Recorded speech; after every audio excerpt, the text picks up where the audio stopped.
On reprend pour cette deuxième partie maintenant, après avoir étudié un petit peu l'impact des TIC sur les entreprises. On va plus revenir justement sur les compétences, l'évolution des compétences nécessaires et les formations.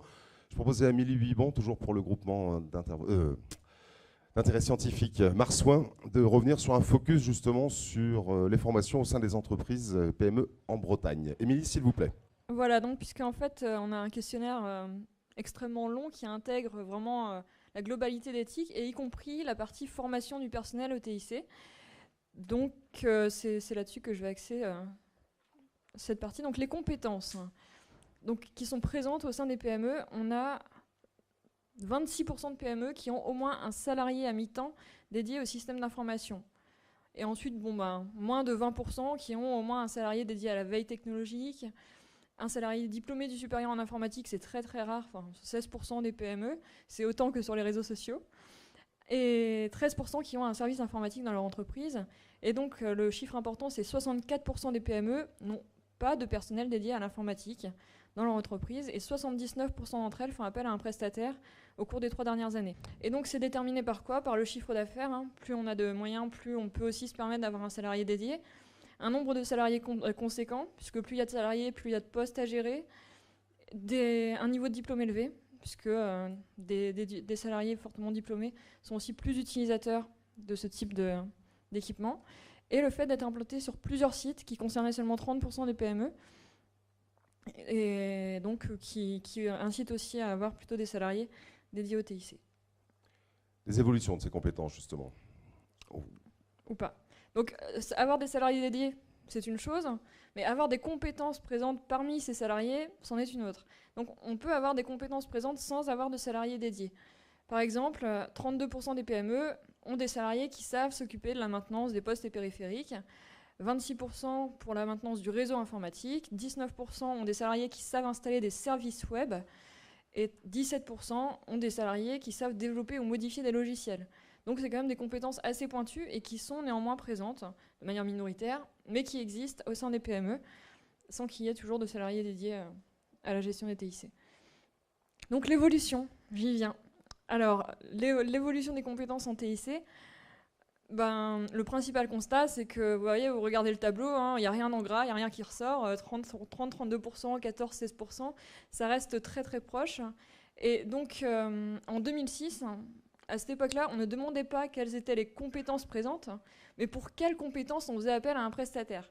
Donc ça montre vraiment, entre 2005 et 2010, vers 2008-2009, cette évolution du rapport au TIC, avec finalement le fait que ça devienne normal d'avoir des compétences en interne à l'entreprise, alors qu'avant c'était normal de faire systématiquement appel à un prestataire.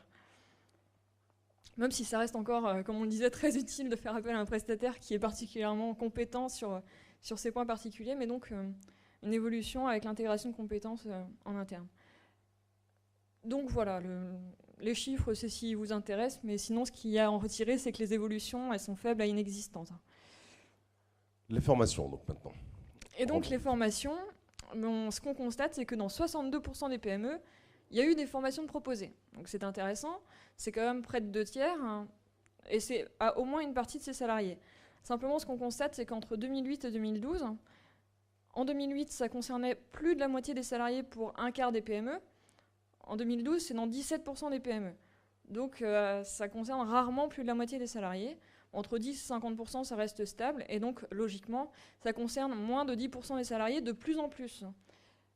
Et donc, la mise en œuvre de formation, c'est associé au chiffre d'affaires, au niveau de diplôme des salariés et à la présence de compétences en TIC. C'est quand on a des compétences déjà présentes en interne qu'on va chercher à les approfondir et à former le personnel qui est déjà compétent finalement. Et donc en 2008 comme en 2012, il n'y a pas eu d'évolution sur ce point-là. Les PME considèrent comme prioritaire à 30% la formation de leurs salariés au TIC. Donc les autres ont d'autres priorités plus importantes que la formation au TIC. Donc quand même un tiers, ça reste pas mal. Ça peut creuser un écart quand même un petit peu entre les salariés de l'entreprise. C'est cela, c'est le risque de l'agrandissement un petit peu de la fracture numérique, puisqu'on forme les personnes qui sont déjà compétentes. Après, on espère qu'au sein même des PME, il y aura des stratégies pour diffuser les compétences en interne. On forme les personnels qui s'y connaissent le plus, et ensuite il y a une diffusion des compétences utiles à l'ensemble des salariés. Et donc, voilà, un constat, c'est les compétences internes semblent quand même assez limitées, puisque c'est un tiers des PME qui ont des compétences présentes au sein de leur entreprise. Les formations sont de plus en plus ciblées, donc ça va créer plus d'experts, et donc aussi le risque d'avoir aussi plus de fractures numériques. Merci Émilie Biban pour le GIS Marsouin pour cette analyse. Vous restez à nos côtés, Monsieur François Adoux, au niveau de l'Observatoire international justement des métiers.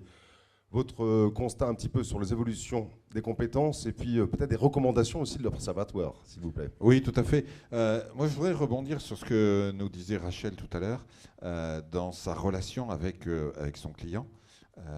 Il y a une personne qui est dédiée en fait à faire l'interface entre l'entreprise et le prestataire extérieur. La compétence de cette personne est absolument capitale. C'est une personne qui comprend exactement ce que sont les technologies, qui a une vision marketing, une vision commerce, et qui est capable de faire l'interface entre l'entreprise et le prestataire. C'est quelque chose qui est absolument essentiel pour une bonne coopération entre une agence qui va aider et accompagner l'entreprise et l'entreprise en elle-même. Peut-être d'ailleurs que les organismes type chambre de commerce, chambre de métier ou autres ont un vrai devoir d'essayer d'accompagner les entreprises sur la montée en compétence de la personne qui va être en relation avec l'agence. Ça, c'est pour les entreprises qui font le choix de prendre une agence. Pour les entreprises qui choisissent d'avoir un professionnel, il faut que les organismes de formation pensent à cette vision globale. Je dirais le mouton à 5 pattes dont je parlais tout à l'heure, qui est à la fois web designer, web maître, web marketeur et community manager, c'est le profil qui est de plus en plus recherché. Difficile à trouver, c'est vrai. Il se trouve rarement par annonce, il se trouve principalement par réseau, notamment réseaux personnels et réseaux sociaux, en regardant qui fonctionne bien sur ce type de prestations. Et souvent, c'est quelqu'un qui est embauché à temps partiel, qui va avoir plusieurs clients, soit en tant que salarié, auto-entrepreneur, entreprise individuelle. Enfin, tous les types d'entreprises ou de statuts sont disponibles. Il faut impérativement que nous, formateurs, nous ouvrions le champ des possibles au niveau de nos étudiants. C'est-à-dire la technique, c'est un point. Le commercial, c'est un autre point. La relation client, c'est un troisième point. Et on doit amener nos étudiants à être capables de maîtriser l'ensemble de ces points. Bien entendu, on ne sera pas des techniciens à 100%, mais on sera capable de faire la liaison et d'appeler un professionnel extérieur lorsque c'est nécessaire. Je profite que... Allez-y, Émilie. Oui. Non, juste, complètement. puisque c'est ma deuxième et dernière intervention, je voulais quand même préciser qu'on est l'Observatoire de la région, donc on essaye de développer une démarche un petit peu open data. On n'y est pas encore, donc tous les chiffres sont disponibles, accessibles à qui veut. On peut être joignable à l'adresse contact@marsouin.org et on diffuse tout sur notre site internet marsouin.org, onglet observer. Et donc, je ne l'ai pas encore précisé à l'Assemblée lorsque je me suis présenté tout à l'heure, mais c'est important. Oui, d'où l'importance de former les futurs professionnels à des relations interpersonnelles, à savoir analyser une situation, à savoir partager leur analyse et à savoir convaincre. Et convaincre, entre autres, le chef d'entreprise. Et il y a un autre élément qui est tout à fait capital, c'est la résistance au changement de l'ensemble des salariés de l'entreprise. Et le professionnel va devoir traiter avec cette résistance au changement et savoir faire passer l'information et faire passer l'information en intéressant les autres professionnels de l'entreprise. Parce que le web, ça ne marche pas tout seul, ça nécessite toutes les informations de la production, des ventes, du marketing, de la gestion. Et le rôle du professionnel, c'est d'interfacer toutes ces informations pour en faire quelque chose de cohérent et qui amène une valeur ajoutée à l'entreprise.